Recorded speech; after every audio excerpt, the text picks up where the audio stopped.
When you look at that case where we improved the kid that went from nonverbal to saying a few words to slowly adapting to the house, to not being aggressive, to engrafting his microbiome, matching his sister. When you see that, you go, what happened? What changed? And what you see is a gut dysbiosis that changed. Now you extrapolate that to 20 kids, and we're just publishing a paper. We published it as an abstract at the American College of Gastro, but we are just publishing a paper where we basically took 20 kids that were autistic. We compared them to their 23 siblings. So 23 siblings, neurotypical, and 20 kids, non-neurotypical, autistic. And then we compared them to 6 kids that are non-neurotypical, that are neurotypical, but no family history of autism, no one in the family with autism, completely outside of the house, right? What we discovered is the kids that had autism lacked a very important microbe. And I'm going to focus mainly on Bifidobacteria, because Bifidobacteria is the microbe that newborns are born with, right? You see a lot of Bifidobacteria newborn. The process of aging is that loss of Bifidobacteria.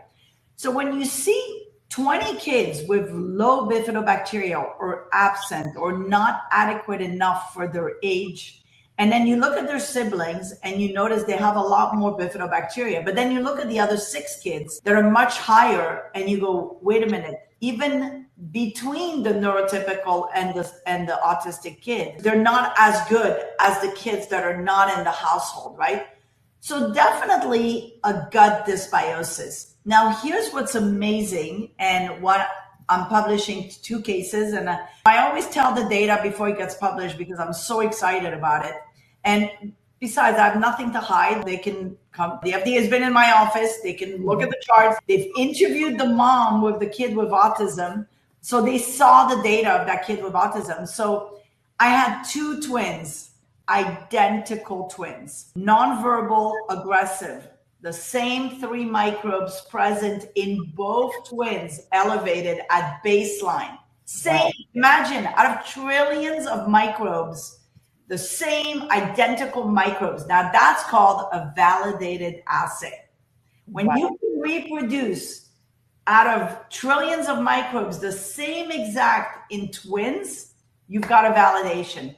Now, the other thing they had in common, both of them had 0 Bifidobacteria, 0 at baseline.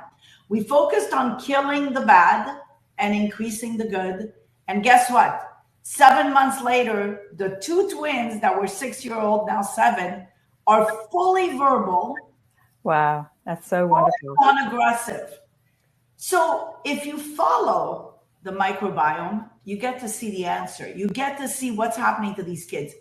You get to see these microbes are going from the gut, traveling the nerve, going into the brain.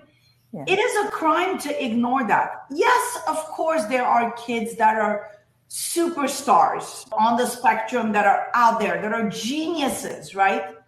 And that are verbal and they're highly functional. Great. Those are the kids I'm talking about. Talking about the nonverbal who bang their heads on the wall.